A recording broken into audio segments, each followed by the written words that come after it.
Hi, it's Laura. Independent media is a collaborative project, and you play a critical part in it. This show is made possible by our viewers and listeners, not corporations or advertisers. So join our member supporter honor roll by going to lauraflanders.org/donate to contribute. That's lauraflanders.org/donate. And please stay kind, stay curious, and commit to supporting this no ads, no gimmicks, not all about profit show, again, or for the very first time. Thank you. Now on with this week's show. I thought of myself as an artist even when I was a child, because art was therapy for me. You get all these metallic lusters and coppers and silvers and golds. It's so beautiful. This educates the masses of young people to our struggle, to how long this struggle and how it's connected. As long as you are a freedom fighter, you fight for freedom. And that's what I'm gonna do. Let the fire mold you to whatever you're gonna be.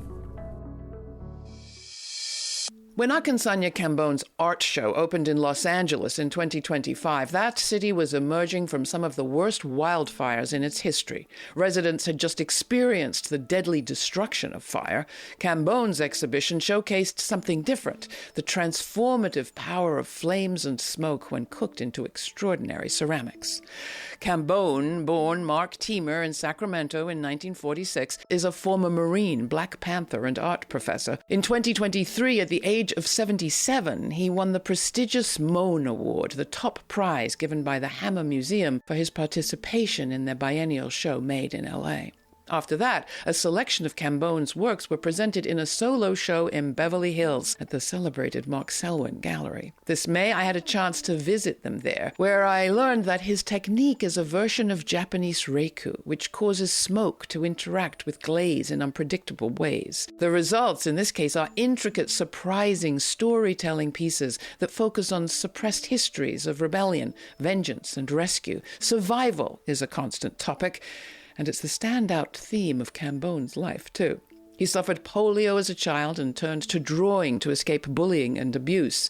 He served in Vietnam and became a lieutenant for culture for the Black Panther Party. In 1970, he was arrested in connection with the high-profile case of the Oak Park Four and spent a year incarcerated, accused of a capital crime, before being found not guilty at trial and released. He went on to earn a master's degree from Cal State Fresno and taught art for almost 30 years at Cal State Long Beach, as well as in a free youth art program he ran in his neighborhood. His one-man show will open at the New York Sculpture Center in May 2026. I visited Kambon in his studio in Long Beach earlier this year in a warehouse space with his dogs and kilns out back. The place was overflowing and alive with his work. Here's a clip from the documentary produced by the Hammer Museum on Kambon's life, Akinsanya Kambon, The Hero Avenges. Some things I think men are just not supposed to understand. I think we just have to go with the flow. I've got so many of these things here. I mean, there's thousands of them. And each one of them has a different spiritual force. And as long as I'm doing that work, I don't worry about anything happening to me. I look at meditating and prayer as the same thing. The only thing is that when I meditate and pray, I don't ask God for anything. I thank Him for everything He's already done. I thank the ancestor spirits for everything they've done, because they've kept me alive and doing this work all these years, and I'm still doing it. And there's nothing, what else can they give me? I got life, man. And that's a blessing enough. Akinsanya Kambon, what an incredible pleasure to be here with you. I am meeting you in your extraordinary studio. We are in very stressful times. There's a lot of fear out there. Yeah. So I'm coming to you as a survivor to talk about surviving and stories of survival, because it seems to me you have both survived more things than the average person, and you also are now making work about what it takes to survive and resist. How would you describe yourself? My name is Akinsanya Kambon, which is a Yoruba name. Akinsanya is. Kambon is West African, and it means of the people. So anybody who has that name among the revolutionary segment of our society, if you have the name Kambon or Shakur, those were the revolutionary last names for people in the struggle. I remember I had polio when I was 3. The left side of my face and my body was paralyzed. I was thinking that the fact that I had polio when I was 3, it left me with all these disabilities, that when I got my draft notice, when I told them that I had polio, they should have said, okay, we don't want you, reject. But they didn't do that. I told them I had polio. They said, well, don't worry about it. We're going to put you right up front anyway. I said, oh. So I stopped complaining. I didn't understand nothing about the world. I couldn't even spell communism. They told me we was going to fight communism in Vietnam. They just said we got to go fight the Vietnamese because they're trying to take over in Vietnam. They're going to come over here and enslave us again. That's what they told us. When I got to Vietnam, they gave me a secondary MOS, 1461. That was a combat illustrator. I would go out in the field and fight, and I had to retain all the images that I had seen in the field, and I had to draw them when I got back.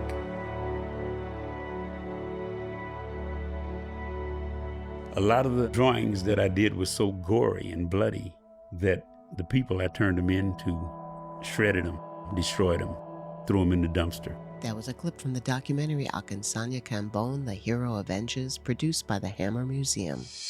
Your survival story didn't stop there. No, it didn't. I know that I survived the Boy Scouts of America. You mean the white Scouts? The white Boy Scouts, yeah. I guess maybe we was an embarrassment for them to have these 5 little black Boy Scouts with only the hats and white T-shirts and Levi's. So we go to the meetings, it might have been an embarrassment for them. But then they were having a big meeting. They wanted everybody to come to this meeting with Boy Scouts from all over Sacramento. And they gave all the Boy Scouts a little cord about that long, little cord. They said, okay, everybody, we're tying these knots. So this guy was from Arkansas. He was the regional director for the Boy Scouts for the southern region. And he gets up on the stage and he has a big old rope. He showed us how to tie the hangman's noose. And I was so proud of my little hangman's noose. And I held it up like that, and he saw me in the back. And he came back there sitting with my friends. He grabbed me by my little arm. He walked me up on the stage. I thought he was going to show everybody how good I tied my knot. He got me to the edge of the stage, which is about 4 feet high. He walked to the front of the stage. He put that big-ass rope that he had around my neck, and he kicked me off the stage and held it with 2 hands. And I was choking. And I was trying to smile, but then when my breath got cut off and I couldn't breathe, I started choking. Then I remember blacking out. And I remember coming to, and then I finally got so scared, I ran. I jumped off the stage and took off running. They tried to catch me, man, but I was getting away. I got out the door and ran out in the field, and I laid down and cried. And that was, that just reminds me of stuff that happened. My great-grandmother, Mama Tannehill, she was from Texas. She come out from Dallas, Texas, along with the rest of the family. Because she had she had 2 sons, Frank and Jesse Tannehill. Frank Tannehill became a musician. He's a blues musician. His brother, Jesse, was lynched by the Klan. They lynched him. And the family had to get the hell out of Texas. And they moved to California. There's another time that the state tried to kill you. That was later on. That was for murder. They said I killed a police officer. And it was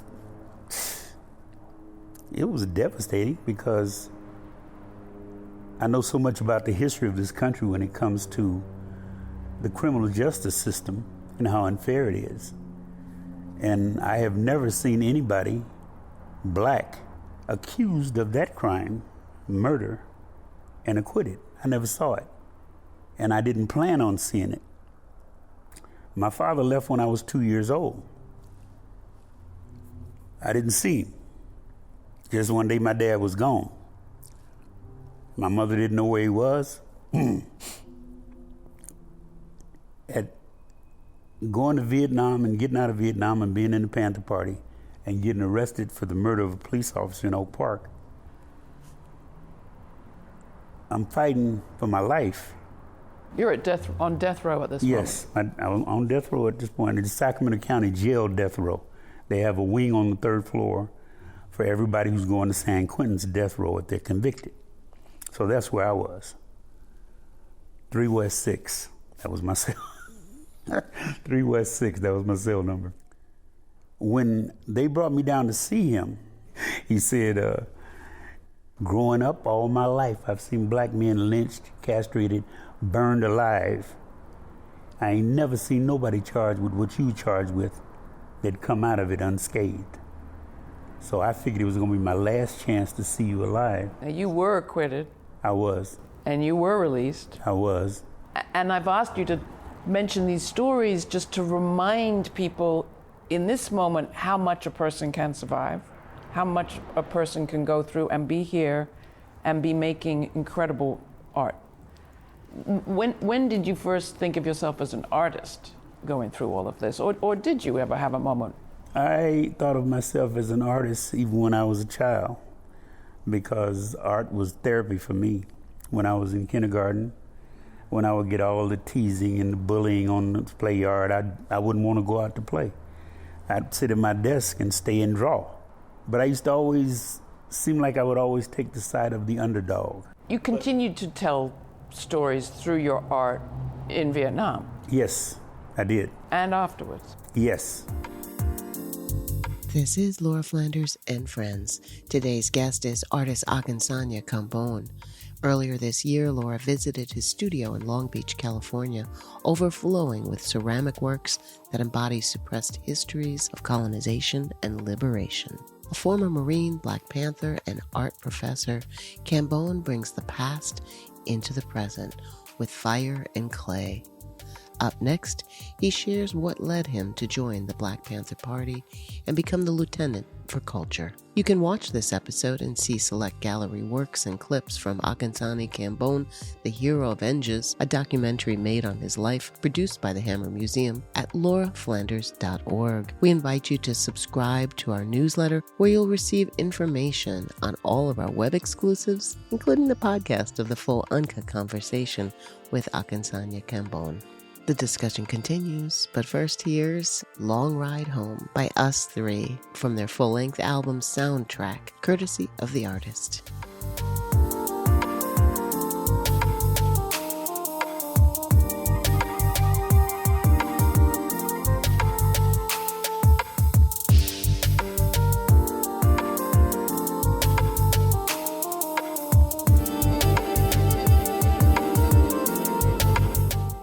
What was your role in the Black Panthers, and how did you get associated with the Black Panthers?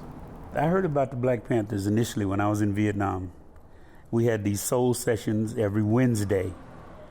The older brothers who realized that they had drafted a lot of Marines in 1965, 66, and some of us were illiterate. We could not read. So they would read the Stars and Stripes to us and try to let us know what was going on with the war and what's going on back in the States. And so that's where I start understanding the importance of knowing how to read is, because I knew I couldn't. So when I got out of the Marine Corps, I had an interest in the Black Panther Party. I was curious. I know they had a funeral for Bobby Hutton, and I know that happened when I was at Camp Pendleton, and Marlon Brando was at the funeral. And I was like, damn.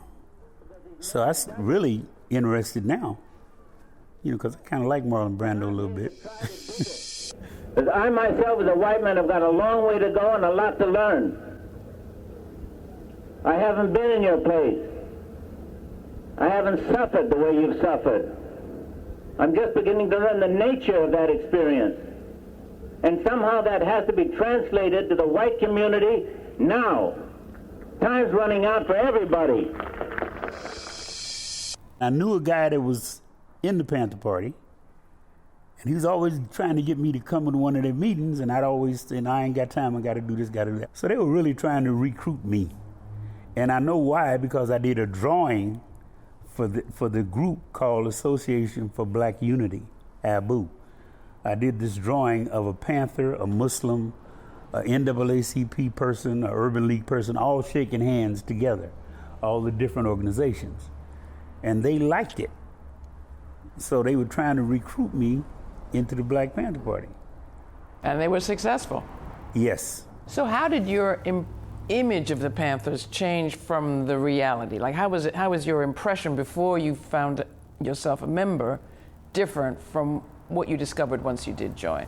I found they didn't have the weaponry that I thought they had, and they didn't know how to use the weapons that they had. With the military experience that I had, being trained in the Marine Corps, I know how to shoot. I know what side alignment is. I know all that.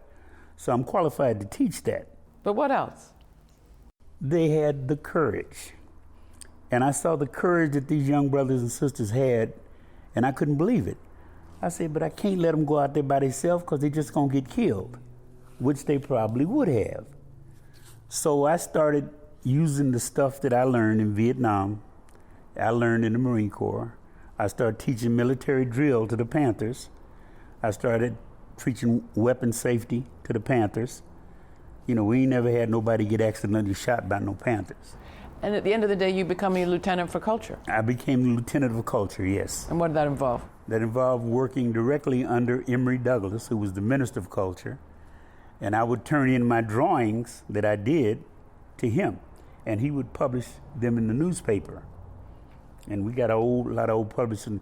I tried to get the original drawings back, and they said, well, they were in the barn in somebody's garage, and it caught on fire, and all of them burned up. Well, some things survive. Well, the coloring book. The coloring did survive, yeah. Talk about that. It was a project that I actually did on my own, and I took it to Oakland and let Bobby Seale look at it. He got all excited. Oh, man, this is great. I said, but it's not finished. I said, I'm trying to finish. Oh, it's finished enough. What was the goal of it? The goal was to teach people our history. That's what I didn't know.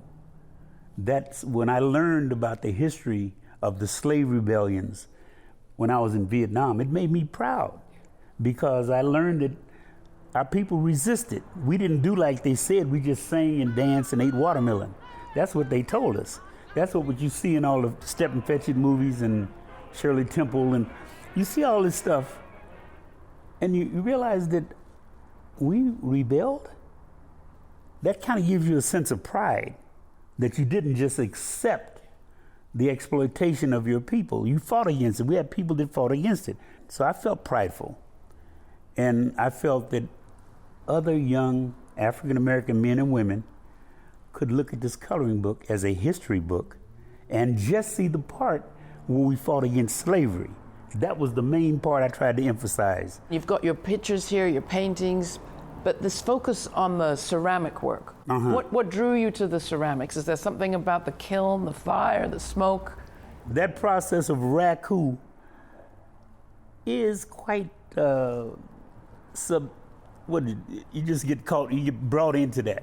I'm doing this raku, man, and I pull these things out of the fire. You don't know what you're gonna get. You pull them out, man, and you get all these metallic lusters and coppers and silvers and golds. It's so beautiful. And that's what I'm after. And you get addicted to that. And I'd say I am addicted. I mean, it seems metaphorical also in terms of the beauty that comes out of going through the fire. Exactly. But maybe I'm being too metaphorical here. No, there's a spiritual thing connected with that fire and then the drums, and I can understand it. You will get drummers over here to sit out there with their drums, and some people dancing, drumming and dancing. And the drums call the ancestor spirits into the kiln. And they go into the fire, and they get in there with the pieces. And they imbue the pieces with its ancestor spirit. and I can feel his presence, and I love it. I was out there one time, and we pulled a piece out, and we put it on this metal table, and we hit it with the hose. It was some shackled up men and women. They had chains around their necks. After we hit it with the water started boiling because it was so hot. And the mouths were open, and you could hear these things start screaming like women and children, women wailing. And I didn't hear it at first. My dogs heard it. I had 2 Doberman pinschers out there. They heard it. Their ears went up, and they took off running. I said, what's wrong with them dogs? And then I heard it. And I called my friend. I said, Derek, get over here, man. Listen to this. And you could hear these women wailing. And I said, oh, my God, this thing. And I took it. I brought it down here after that happened. I set it on the table. A guy came in from Senegal. A friend of mine brought him in, and we're talking. And I told him about the piece. He said, oh, yeah. He said, that's Kumba Castile. I said, Kumba Castile? I said, what is that? He says, that's the female wailing spirit of Goree Island, where they had the birthing room for the women that were pregnant. Oh, my God, man. That I said, damn, I don't know where this is coming from, but it's coming from someplace. I didn't really realize where it actually came from until 1994, when I actually did go to Goree Island. Well, I went before that, but I went to Elmina Castle in Ghana. I went to Elmina and Cape Coast Castle, and me and my wife went in there. And I went down in there. And that was where the enslaved Africans were held before they were forced onto the Middle Passage. Exactly. Some spiritual things happened to me in there. So I go in this big dungeon. They said it was over 500 Africans in there. And somebody put some candles on the altar up there. And I got on my knees and I started meditating. And I'm not even though I was an ordained minister, I am an ordained minister, I'm not that into spiritual stuff like that. Not the Bible and not the Koran, but I'm down here and I'm on my knees, and all of a sudden I hear this woman say, we've been waiting for you. And look, this scared the mess out of me. I looked up and I saw all these spirits around the room, and a woman was doing the talking. She said, we need you to teach our children who was stolen about our history, about our culture, and about our religions. And I thought about that, and I said to myself, I thought to myself, I didn't say a word. I said, but I don't know nothing about that. I thought that. And she said, don't worry. She could hear what I thought. She said, we have been guiding your hands. I said, oh my God. So I backed up. I said, okay. As long as you guide my hands, baby, I'm with you.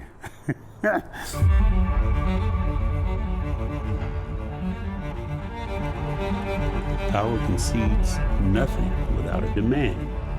It never has, and it never will. That's like when we were slaves on the plantation.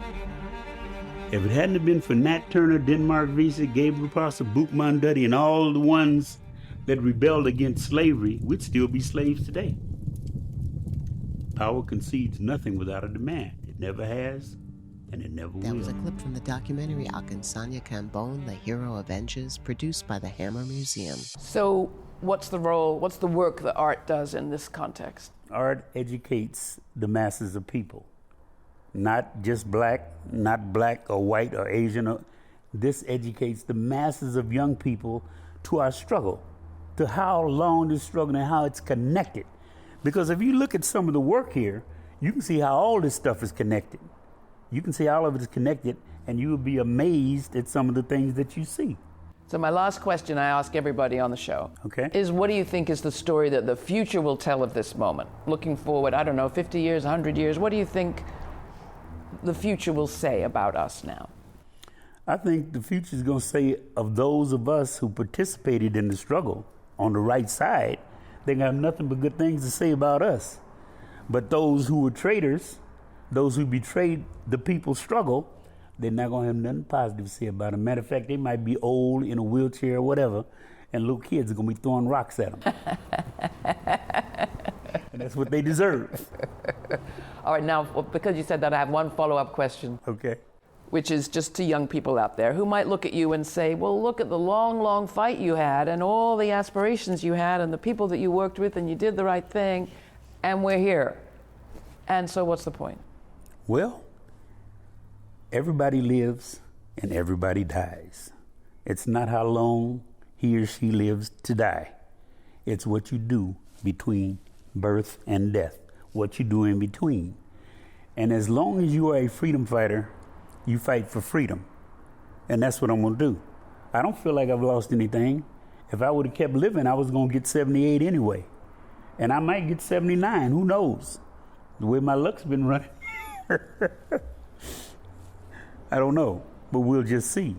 Let's just hope that other people pick up the baton and want to carry the fight. And get beautiful in the fire. Exactly. Let the fire mold you to whatever you're going to be. I could have talked with Akinsanya Kambon for hours, as recipients of our free podcast will hear when they receive the full uncut version of our conversation through their newsfeed. Akinsanya is simply full of stories, especially history stories. He seems to know the name of every freedom fighter there ever was on every continent across the centuries. He cares about history because history means that much to him, like the history of his great-great-grandfather, who was a participant in the 1811 so-called German Coast Uprising, in which enslaved Africans walked off their plantation and were joined by hundreds more, marching their way to freedom across Louisiana. Akinsanya's relative was caught and beheaded, and his head was put on a spike, ostensibly to intimidate others to come. But the story didn't intimidate Kambon. It empowered him and gave him a new sense of what he and his people were capable of. Akinsanya cares as much about history and revealing suppressed and repressed histories as Donald Trump and his administration seem to care about suppressing them. In this time, we seem to be living through a fire on exactly that topic of history. But spending time with Kambon has me convinced some stories, some history, like some people, will never be suppressed. And some beauty can come out of all this fire. You can find my full uncut conversation with Akinsanya through subscribing to our free podcast, or the information's at our website. In the meantime, stay kind, still curious. Stay kind, stay curious. Till the next time. For Laura Flanders and friends, I'm Laura. Thanks for joining us.